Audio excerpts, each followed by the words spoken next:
Surprise! I just got home and I guess there's a new FAQ that just dropped. There's an article on Fantasy Flight Games' website. I'm not going to read through that. Let's just look at the actual nitty-gritty here. I didn't expect this to happen on a Friday. Usually they do this on Thursdays, but you know what? Here we go. So we have some new errata, some new rules and clarifications, FAQs, a couple new taboo list updates, and some importantly stuff about the current legacy and limited environments. So we're calling the new stuff in kind of beta mode, as we'll see later. They're kind of asking us to test this stuff out, and maybe we'll get some feedback sometime soon.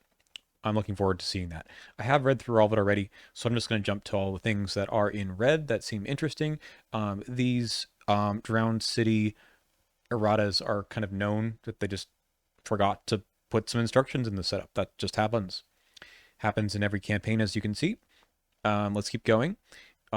This one over here in the Forgotten Age, I believe, if I can guess here, this is from the Threads of Fate, where it says something like you need to attach Alejandro to a hunting night gaunt, but it's possible that you can make those like in the victory display or face down underneath a card like Binder's Jar, so that fixes that. I don't think this should be on this card. This should just be part of the rules. Like if the game ever asks to find a card, and an encounter card specifically, and it's just not findable, look through out of play areas.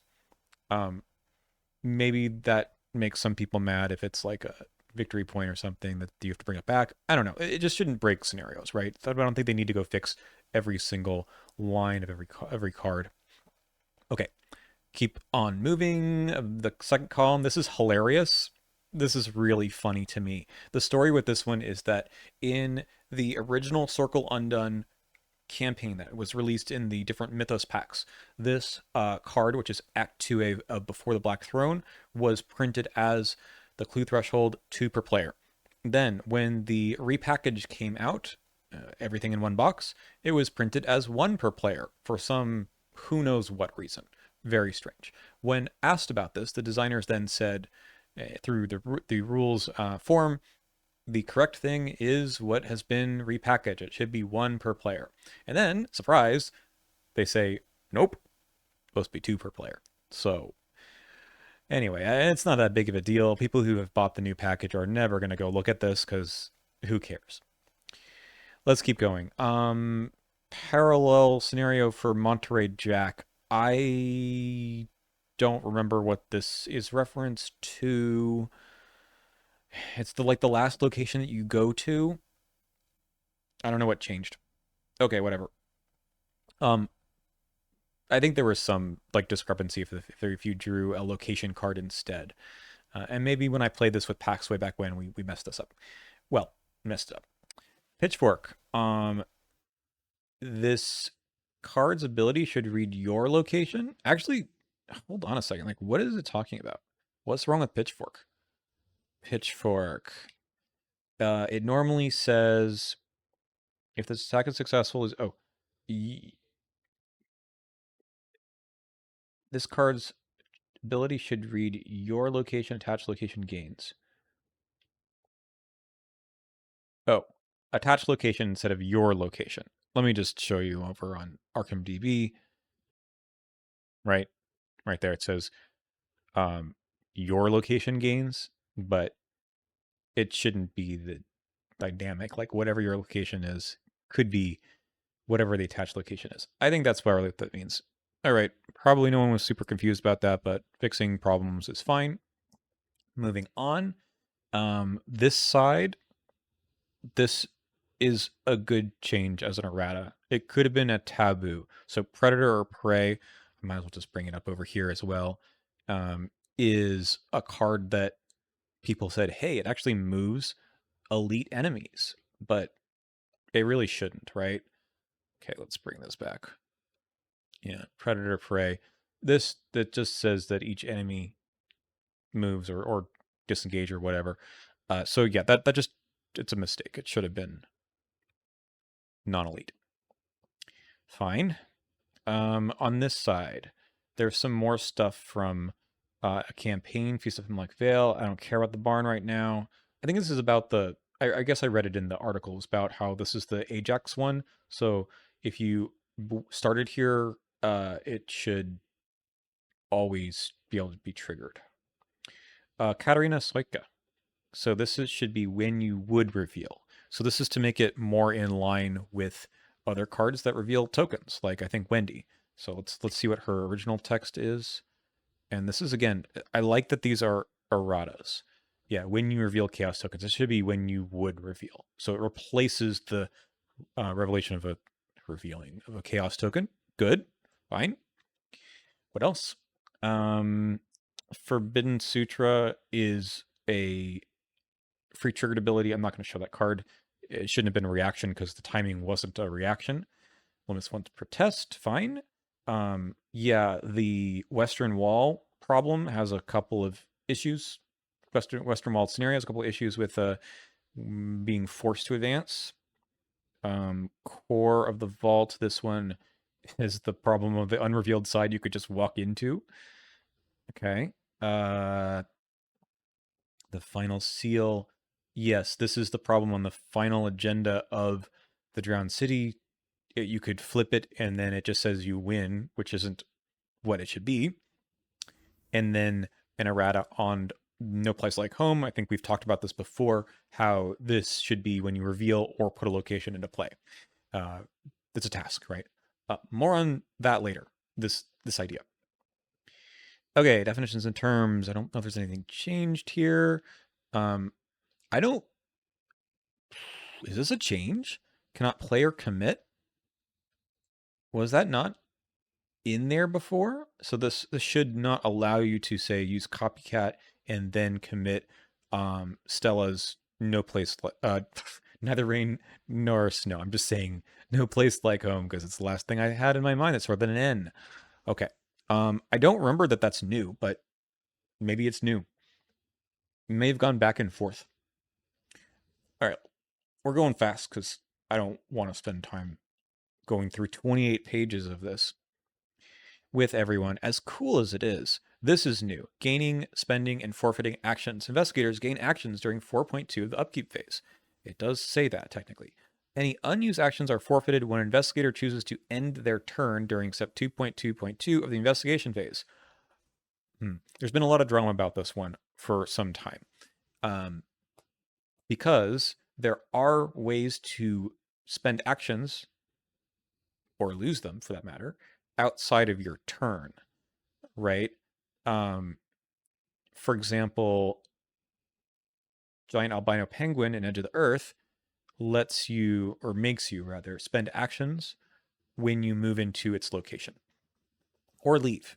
So this says at the end of your turn, if you had extra actions, you can't be dragged out with like a shortcut or something. I don't know about this.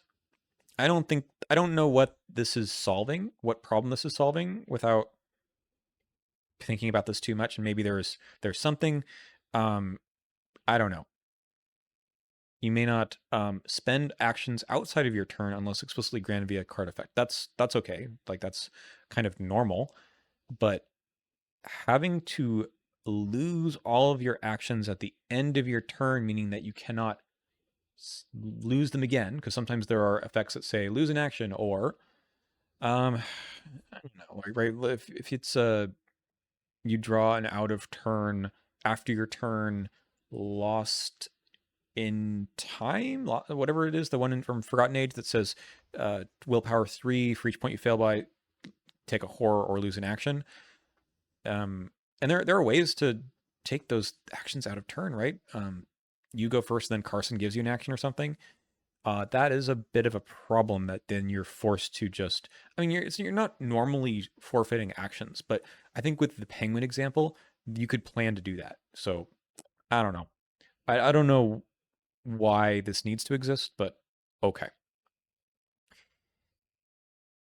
Let's keep scrolling through. The switch and swap abilities one I think is funny. I'll read this one out loud as well. Some effects instruct players to switch or swap 2 cards in play or a card in play with another card in an out of play area. So you have, say, your location that gets swapped with another version of it. A lot of scenarios have something like this where you have like a ruined version or a haunted version, whatever. So you swap the cards.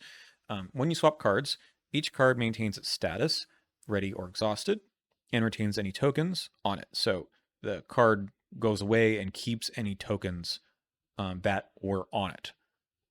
And the new one doesn't get them. Okay.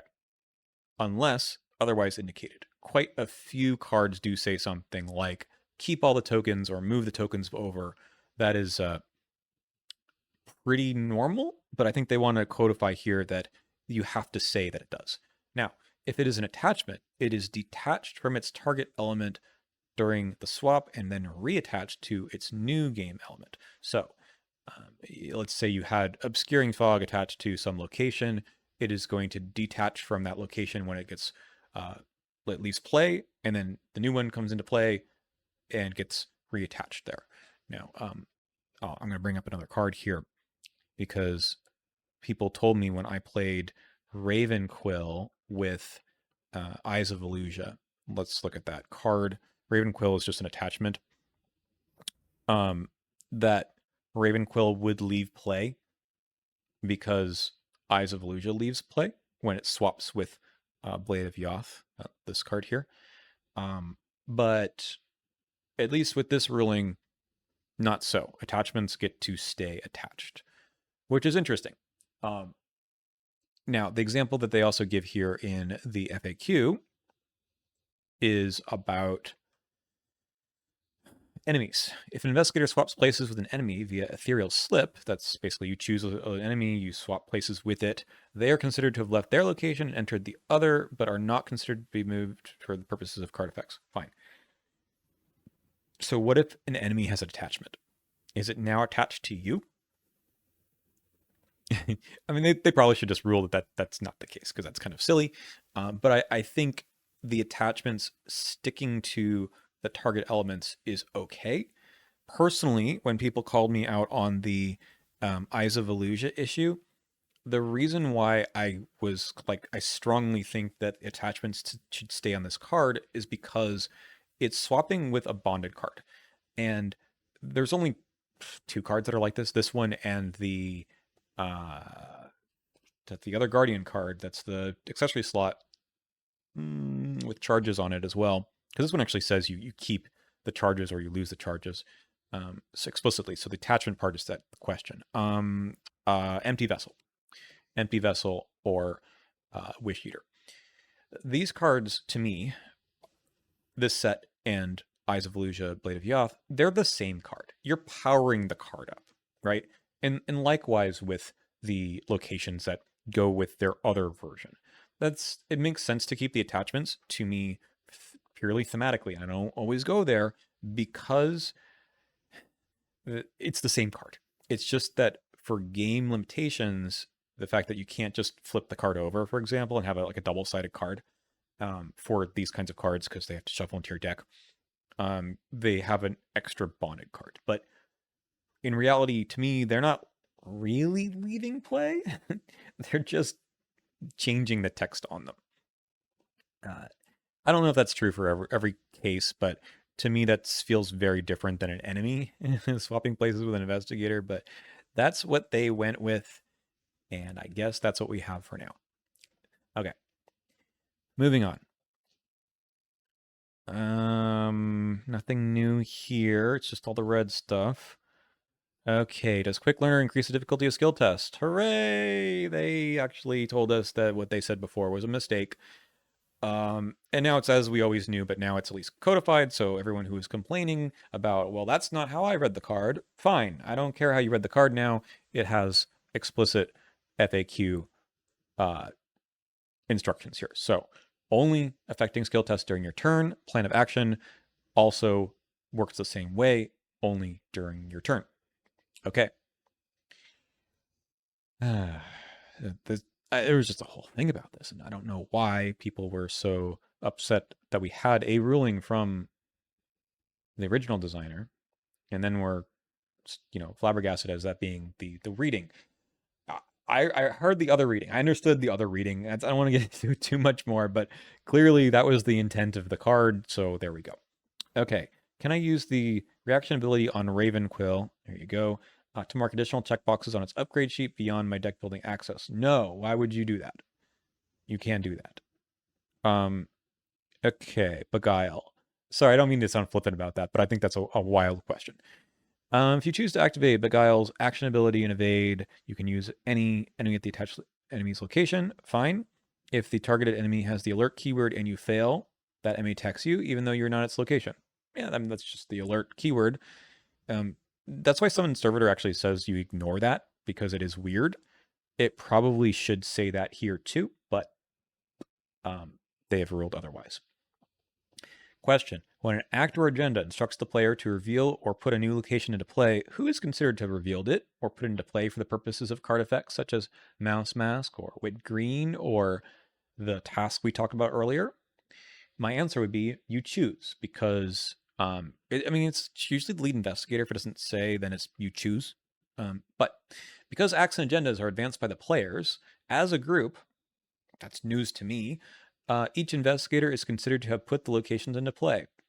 All right, everyone have a mouse mask. Okay, that is a surprise, but sure, who cares? Given her unique deck building, how can I play Susie in standalone mode? Don't. But if you want to, maximum chaos. You can randomly choose cards with a level 1 to 5 from your collection to upgrade her deck, picking how much XP you want. I assume before that, but sure, whatever. Yeah, you just pull one copy of everything out and shuffle. I hope Arkham.build has a function for this. All right, last one over here on the right. Does an effect that moves damage or horror from one card to another count as healing the damage or horror? No, moving tokens is not healing. All right, good that they have that. Okay, when can I use Parallel Father Mateo's reaction ability? What is his reaction ability? Let's take a look, just so we are not confused, because we haven't memorized all of the cards. We have Parallel Father Mateo. During your turn, you seal a blessed token on an investigator at your location with no blessed token sealed on them once per round. When an investigator, this is the reaction ability, would reveal a chaos token, resolve the blessed token sealed on them instead, release that token. Okay, so back to the question, which is, when do I get to use that reaction ability? So if you have a blessed token on you, you get to use it when you reveal a chaos token for any reason, either via skill test or when resolving a card such as Absolution, which says something like reveal things from the tokens from the chaos bag. So you can do it for that. Now, the important part at the end here, this counts as either revealing or resolving the token for the purposes of that ability. There's also been a lot of drama recently about what revealing or resolving means. Do you have to resolve the token, meaning that it's just the ability on the token itself, like the modifiers and the effects? Is that different from revealing the token? So Father Mateo's ability says to reveal. What does it say? His says resolve the token. It doesn't say to reveal it. So does it count as revealing for things like Read the Signs Level 2, which says if a symbol token was revealed, return it to your hand at the end of the turn, right? So because it doesn't say, again, I feel like I have to bring back the card. Because this doesn't say reveal, like reveal that token instead, maybe it should. This still counts. So resolve probably is a subset of reveal. Probably. And that is also true of what they say here, Title Memento. Book of Living Myths is probably worth bringing up here, because this one also says search the chaos bag for this and resolve it instead. So here again, resolving it means that you reveal the token too. Probably. That's what they say. So that's good. I mean, that's how those cards should work. Otherwise, they're pretty bad. But it also is weird for other reasons that we won't get into now, like mostly Agatha Crane, which they didn't talk about here. Speaking of Agatha Crane, they did talk about her ability to play an event. It says you get to do that at the end of your turn. Can you play any such event? It says, I don't know why they didn't clarify this more. All they say here is that you resolve her ability at the end of your turn, which is still during your turn, so you could play an event such as Cryptic Research with the text fast play only during your turn. What they didn't say is, can you play something with a play during any free triggered ability window? This kind of implies that you cannot, right? So you couldn't use No Stone Unturned level 5, which is fast play during any free triggered ability window, which this is not. But they're kind of saying that. I wish they said it. They're kind of saying it. Gloria. She chooses the order in which investigators, let's look at her card, pull from the encounter deck. So Gloria Goldberg, it just says you choose the order during the Mythos phase. The question is, if you are playing the Eye of Gatanothoa, playing with the top card of the encounter deck revealed, can you decide the order after you see each card? Or are you at the beginning of the whole Mythos phase saying you, and then you? The ruling here is the friendly one. It is that you can decide after the encounter cards are drawn and resolved one at a time. By extension, this card allows you to see each encounter card in turn before distributing these encounter cards. So, you to decide. So you turn the first one over after you've drawn, right, the first one, and it's rotting remains. Now you can say, you have 5 willpower, you take that one. Very nice. So it's not just a benefit to know the top card for the beginning of the Mythos phase. It's nice to know as you draw. Cool. Now there's some stuff about George. I don't think this is particularly new, so I'm kind of gonna skip over this about how and when his ability triggers. I think this has been kind of known. It's just nice to have it a little bit more codified that your maximum hand size is a constant effect. So every time you change what is in your boat during the upkeep phase, you have to deal with it. You have to discard more cards, essentially, till you match that. Question: since the upgraded Robert Castaigne, which is spelled not right, that ability states that I may discard the revealed asset or play it. I can choose neither option. Apparently so. And they could have errated this. They could have tabooed it, and they're going with do neither. No further comment. Can I still use my signature cards after using Transfiguration? Okay, this stuff was also kind of known, but it was shocking that they didn't write any of this in the printout that came with the Drowned City, because this is such a weird card, Transfiguration. You change your investigator into another one. How do you resolve the many questions? And they're basically right here. So you get to still use the cards that are your own signature cards, but you also are, this is the important part, really, you're considered to be both investigators. The front of your investigator card is treated as the new investigator, the back is still the old investigator, which allows you to basically do both things. So anything that refers to, say, Jacqueline Fine is still Jacqueline Fine after she leaves play, and she's actually now Father Mateo. So now you can use her Arbiter's Face for basically Father Mateo's ability, which is a little silly, but apparently designed as such. So that's fine with me. If I use Transfiguration and have cards placed beneath my investigator, what happens to those cards? They're still there. If the new investigator card interacts with cards in the same state, face up or face down, the new investigator can interact with those cards. So basically, let's say you put cards beneath you as Safina, and then you transfigure into, I don't know, Diana. You can now take the cards out using her Elder Sign, I think, takes cards out. Is that right? Am I making things up about Diana? Maybe I'm thinking of Safina's Elder Sign. Nope, it's Diana as well. You can indeed add cards beneath her out to your hand. So if you had cards stuck, no way to get them out, You can now pick them up. Cool. If I use Memories of Another Life to play a card that summons one or more bonded cards, can I summon those cards even though they were not set aside at the beginning of the game? Yes. So, this allows you to bring in like soothing melodies, I suppose. That's good. I really wish with this card they had told us something about what does at no cost mean. We have several email rulings that say that at no cost means at no resource cost. They could easily have just added it to the FAQ if that's what they want. Maybe they're still mulling it over. All right, let's keep going. Straight Jacket can be activated as if it's in your threat area, so no problem. Other players can do it. Cool. I don't need to look at that anymore. Any other changes?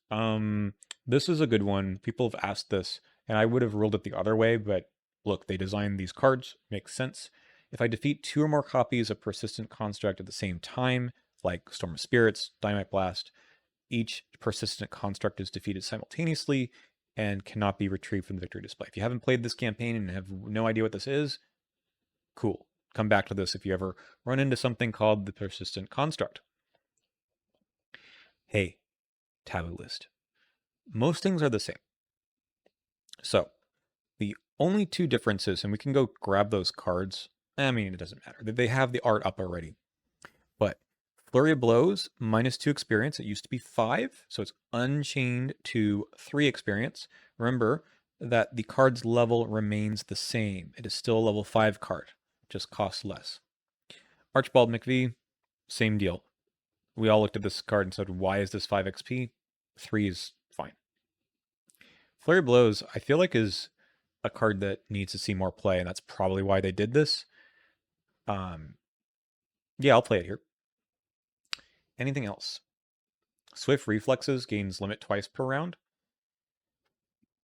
Were people doing this? It's part of some infinite decks, so I guess I get it.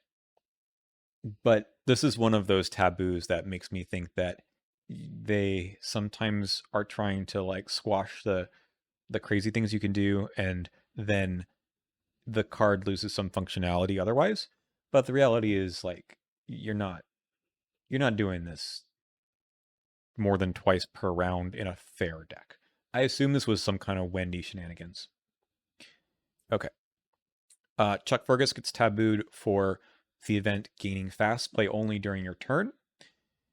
Yeah, because people were playing this card to play out of turn tactics or tricks, which is cool.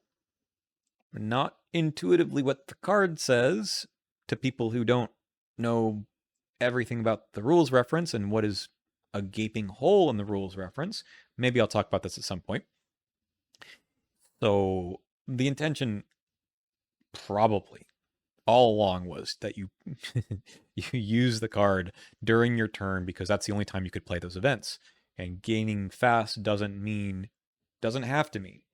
I understand that there's initiation sequence issues here, but it's a little bit, oh, I know every point of the rules reference that people were doing it out of turn. So I think that's fine to give this a taboo. The other card that's like this, Red Tape, didn't get the taboo, maybe because they forgot, or it's less of a problem because the card is a print and play parallel. This is interesting. Power Word now has Parlay Test 2. Let's look at what the taboo was before. I think it was just 3. Let's see.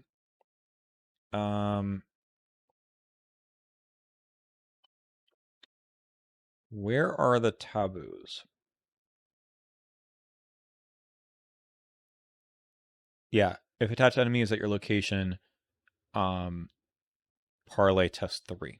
Okay, so they bumped it down to 2. So now you can do fine clothes with it, and it basically mostly acts like the original version. I mean, most of the power came with the Mercy ability, which is kind of infinite healing. So this is fine. Hold Up. This card's ability reads, if you succeed, play the chosen asset, reducing its cost by the amount you succeeded by. What did it used to say? That's kind of, I don't know, surprising? Let's see. I mean, was universally maligned, this card, because it's just not good.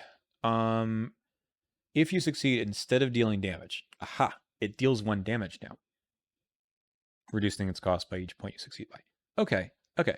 So this is playable. 2 damage for Nathaniel Cho. Lets you play some item.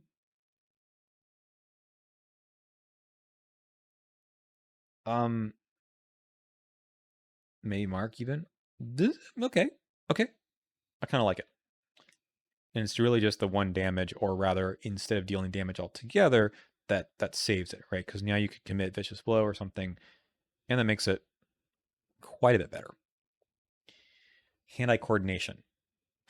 Much consternation. Many people thought this card was kind of garbage because all it did was give you an action. Now, it resolves the ability on a level 0 to 3 tool or weapon asset you control, ignoring all costs, ignoring the action cost or multiple action costs, ammo as well. Exhaust, I suppose, if that's also part of the card. So 0 to 3, clearly keeping you from doing the level 4 sledgehammer stuff.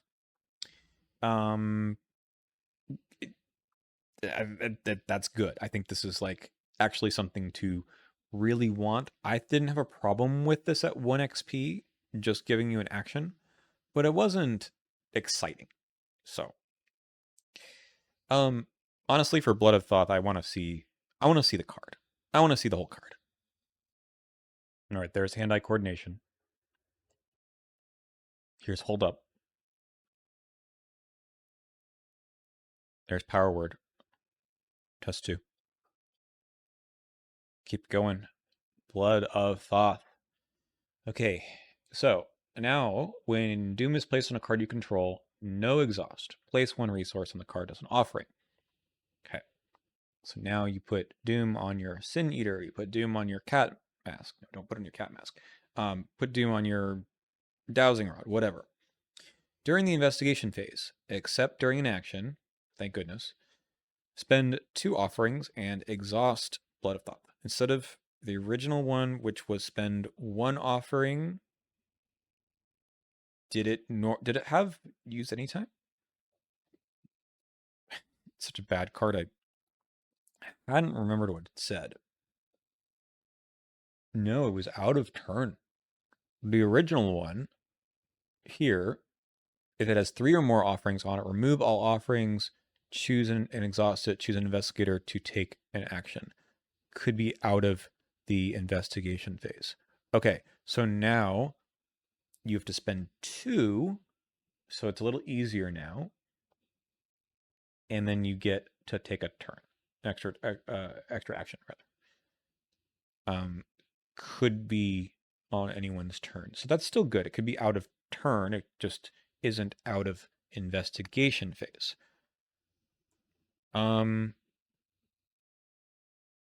So the question always in my mind was, how do they change this card to make it playable and also not busted, right? So which one of these gets the exhaust removed? And they did something different. They did remove the exhaust from the first one, make it easier to use the second one by having fewer offerings, and also limit it to your investigation phase. I think it's good. I think this fixes the problem of how quickly you could spend them. So Amina could probably get the extra action almost immediately. I don't know if this counts itself if you play Blood of Thoth with her ability. Probably not. But you could put this down and then play a couple other things, get some Doom on it. You could get this pretty quickly. So could you spend 2 offerings every round? No. That's good because that would be really busted. Okay. This is forbidden. It's always been forbidden, but now the Necronomicon is forbidden. Instead of it being 8 XP, they said, hell with it. Library Pass makes this crazy. Don't put it in your deck.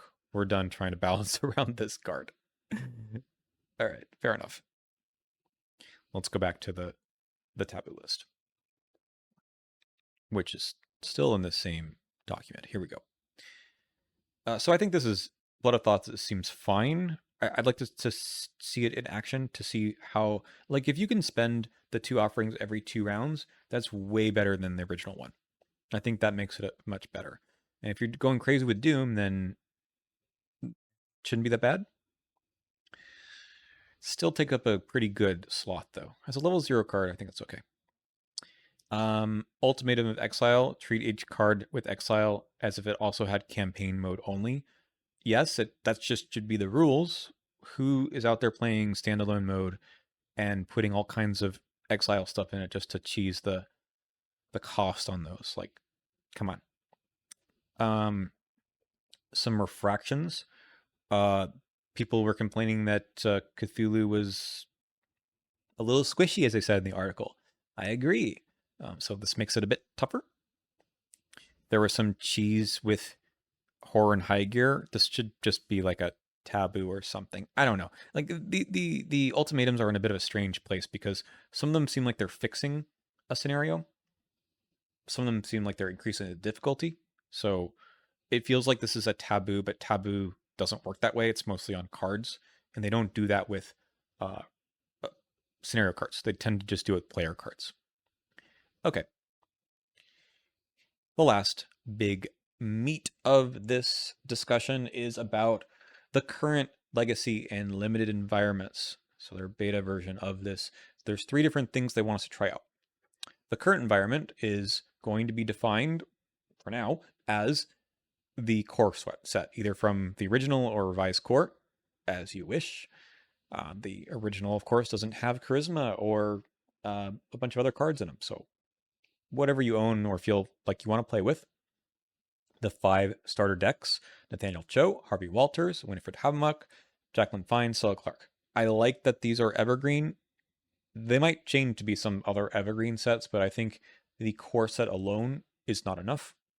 These are a large number of cards to add to your card pool. Many of them are very playable for the core set investigators too. Okay. And then 3 most recently released investigator expansions. So they're not going based on number of years, they're just going with the number of investigator expansions. So for right now, that's Scarlet Keys, which is 2022? I guess that is 3 years ago.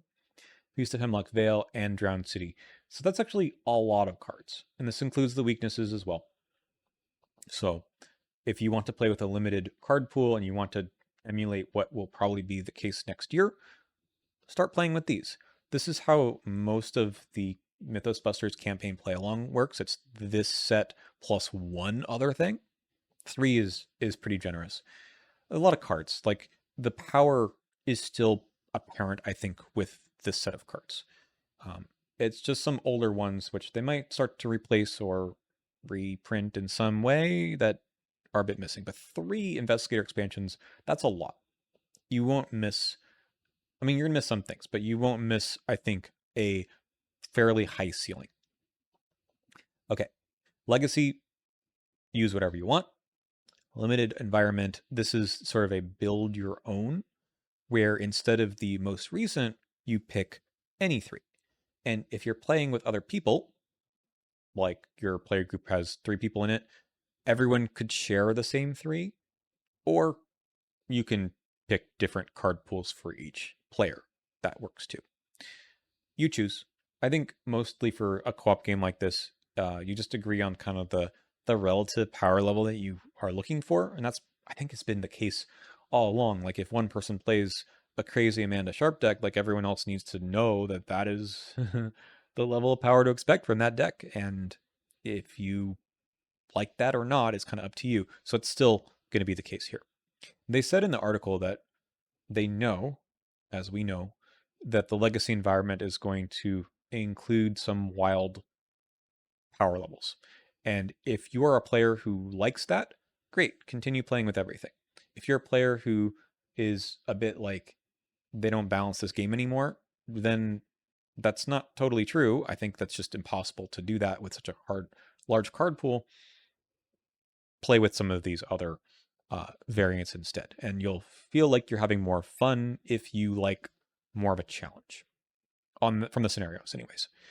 I like this. Regarding parallels, promos, and story assets. The existence of parallels, promos, and story assets earned within certain scenarios may prompt additional questions regarding whether or not they may be used in a given environment. So you play a standalone, they give you, I don't know, the pet oozling or something. Do I get to use this during the rest of my campaign? Again, at the group's discretion. They don't want to try to um, include this as part of the current environment. In other words, they don't want to say that Midwinter Gala or Film Fatale, the one that's just coming out soon, that those exist in this same idea of what is in the current environment. They just want to say the last 3 investigator expansions rather than anything that was released in the last X number of years. There's no surprises here to me.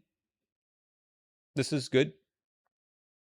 I feel like this feels about what I thought it would be.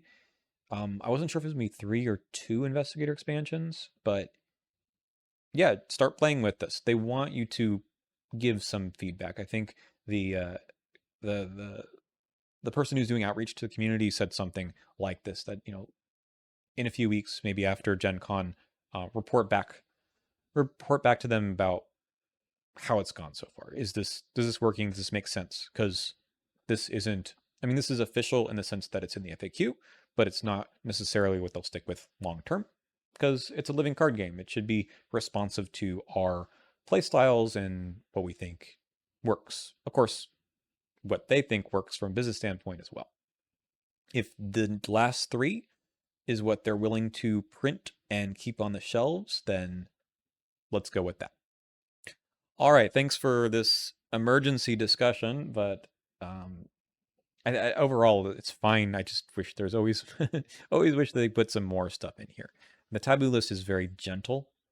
I'd like to check out these. I'm interested about Blood of Thoth and actually Hold Up, kind of interesting. So, and then hand-eye coordination it's gonna be fun. People are gonna like using this on, I don't know. I mean, it's mostly just gonna be on the weapons with ammo on them, but you could use it to do both actions on a microscope or level 0 sledgehammer. So that's good too. So it's bumped up a bit. I think you're gonna have fun with this in Marion. I think you would have anyway, but there it is. All right, thanks for watching and listening, and I'll see you later.